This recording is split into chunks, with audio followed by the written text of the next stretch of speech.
Magandang umaga mula sa Pag-asa Weather Forecasting Center. Ito ng ating update sa magiging tayo ng panahon sa susunod na 24 oras.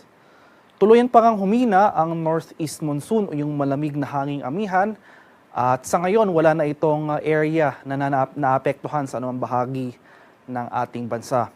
Itong easterlies o yung mainit na hangin galing sa Karagatang Pasipiko ang weather system na makakaapekto sa malaking bahagi ng ating kapuluan sa mga susunod na araw.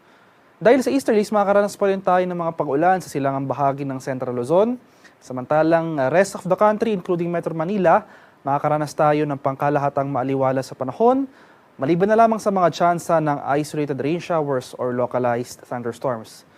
Sa kasalukuyan, wala rin tayo binabantayang low pressure area o sama ng panahon sa loob at labas ng ating PAR na posibleng maging bagyo na maaaring makaapekto sa ating bansa sa mga susunod na araw.